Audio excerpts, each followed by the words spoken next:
By divine appointment, because nothing happens by chance.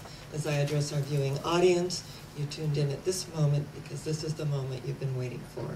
And as we acknowledge the love, peace, power, and presence, which has been our theme for the month of September, beginning with love, given by our beautiful and wonderful Reverend Michael Berger. And last week we discussed peace.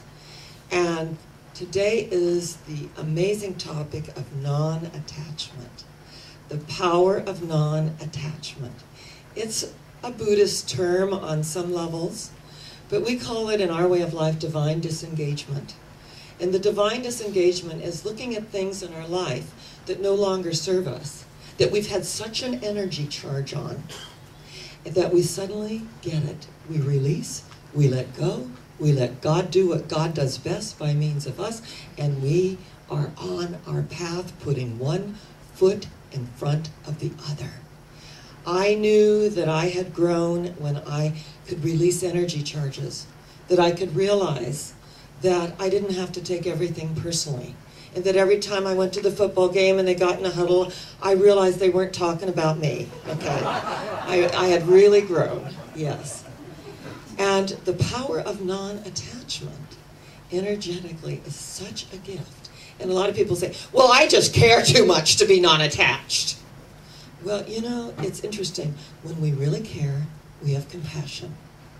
We give a hand up. Non-attachment is, I do not identify with the negativity. I do not identify with what no longer serves me. Now, yesterday I was in Pasadena at the old Huntington Hotel, which is now the Langham Huntington, and I was the keynote speaker of Amazing Women's Day, and there was a young woman from Montreal. She had actually written to me on Facebook and said, I don't have the money to come to America and to be at Amazing Women's Day, and I really want to. And I said, well, we have an unexpected income program that we will know the truth for you in our way of life. We call it a spiritual mind treatment. It is a prayer of alignment where we align with you, that you accept your good and your unexpected good in the form of wonderful rich sums of money. Thank you, God. And I gave her the affirmation to say.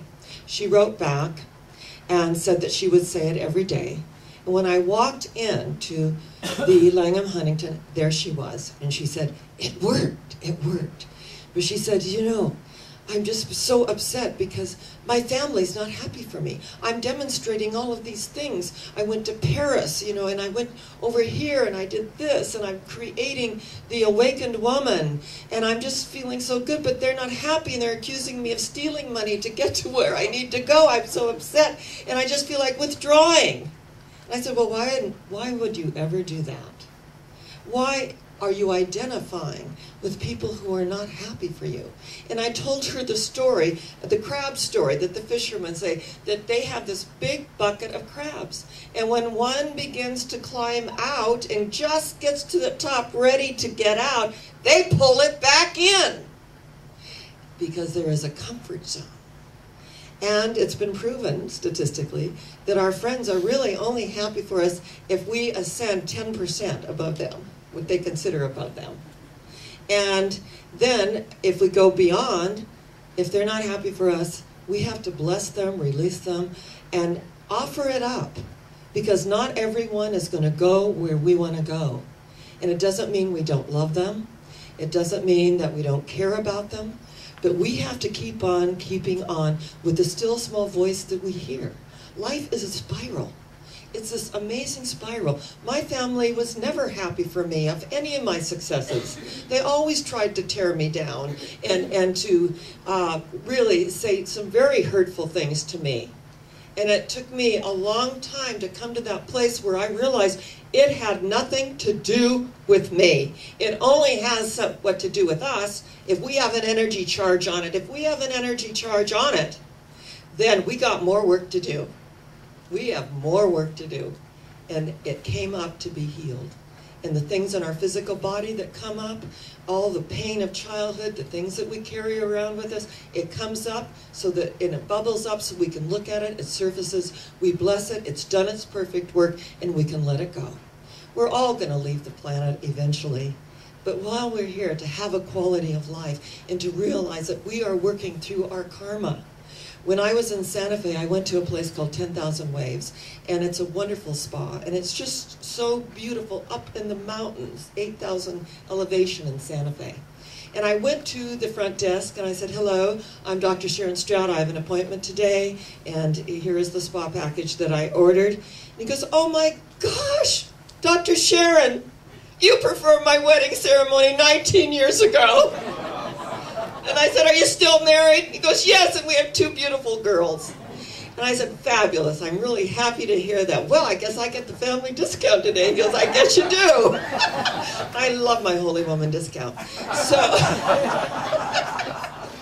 So I'm out there and I'm, in the spa, and it's just wonderful, and the energy, and I see the koi pond, and I'm taking pictures, but I realize that on my iPhone I've got it on video, and I don't know how I do this. So this lovely Italian young man goes, oh, I know how to operate iPhone. So, he's helping me, and we're just in this wonderful energy field. And then she says, oh, Dr. Sharon Stroud, your massage therapist is here. This is Karma.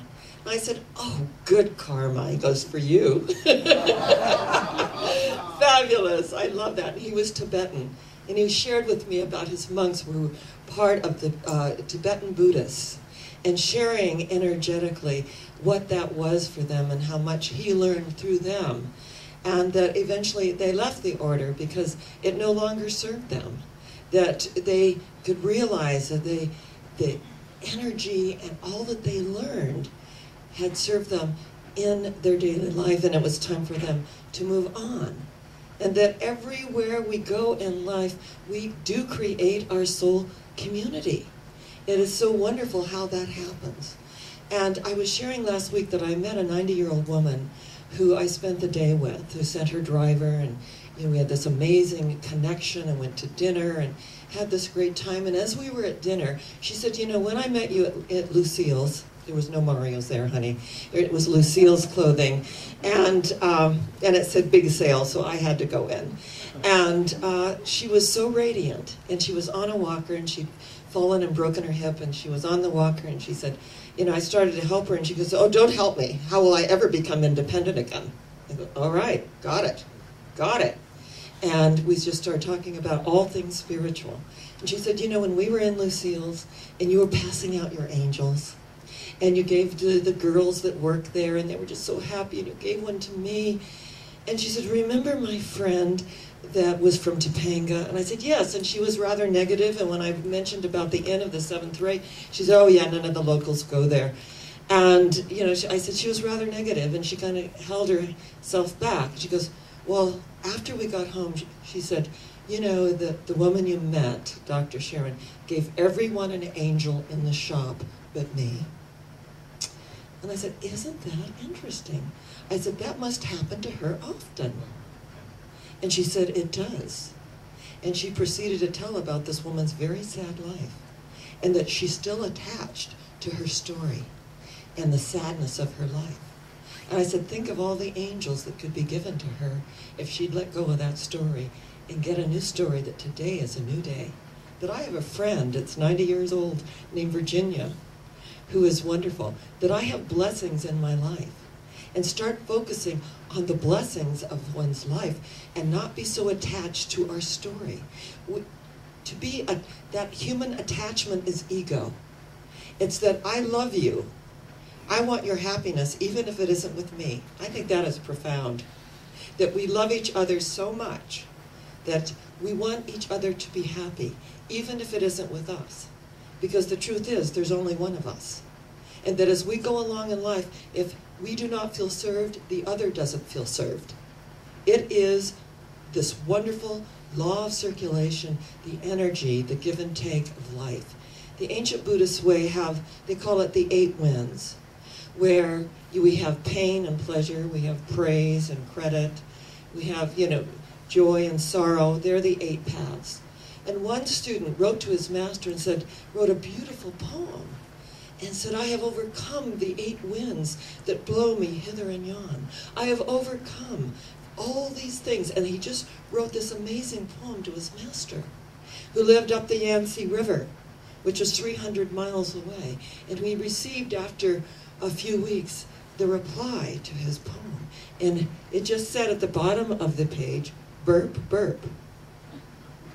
He was like, wait a minute. I sent this beautiful poem. I've overcome the 8 winds of pain and pleasure and sorrow and joy and all. You know, the energy of joy, if we get too collapsing ourselves in that, then, you know, being in life with balance and realizing there are all these other energies that come in.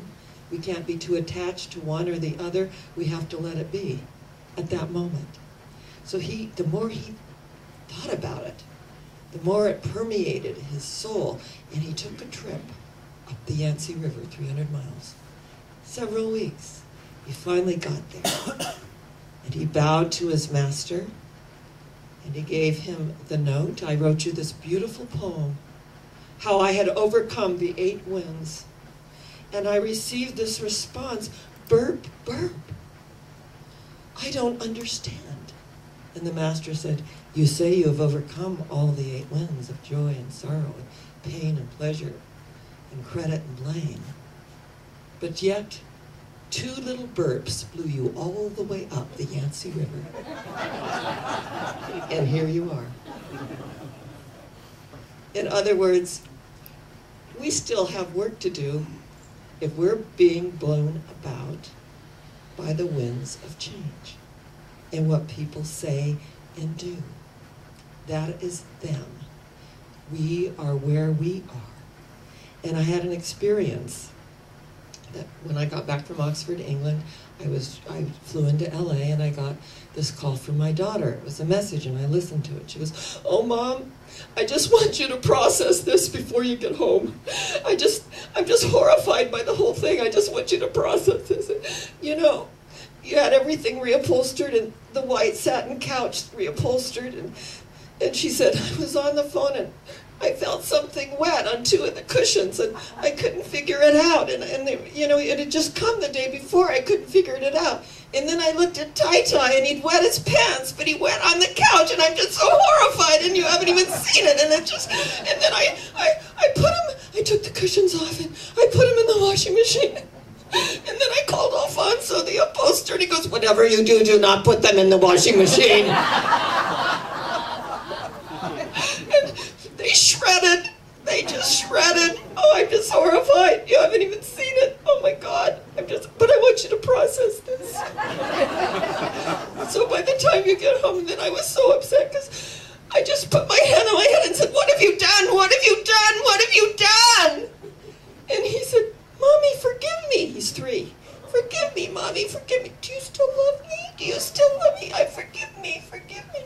And she said, and I felt terrible. I had to lay down with him and just tell him that Mommy was upset that you didn't tell her that you pottied on the brand new couch of one day, reupholstered. And that Mommy was upset. And he said, well, Mom, be mad at me. And she said, probably for a while. But she will get over it. We all have to process. And it's that attachment. So I'm processing it, and I realize it's not a life and death situation, that we can probably get more upholstery, that Alfonso can recover the 2 cushions that were pottied on, and that all will be well. But, you know, I just processed it, and by the time I got to Palm Springs from Los Angeles, a 30-minute flight, I had processed it, so when I got off the plane, and he went, Mima! I could hug him, and I could say, oh, I'm just so happy to see my boy. And no, my daughter said, and we're now going to the upholstery, the fabric store. And we're going to get new fabric for Mima. And he said, I fixed it. He took the back pillows, he put them down on the couch, and said he fixed it. The old cushions are, you know, we can let those go. I fixed it.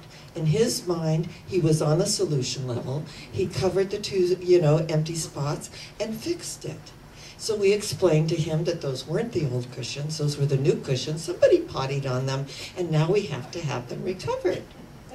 And he goes, Mima, it's over. It's just over now. I said, you're right, let's get on with the fabric store and go see Alfonso. But at 3 years old, it was over. We don't need to talk about it anymore. We don't need to go into it anymore. We don't need to, you know, to belabor it. It's over. It's just over. And I thought, 3 years old and he gets it. That what can we do about spilled potty? Right? We just get on the solution level and it's over.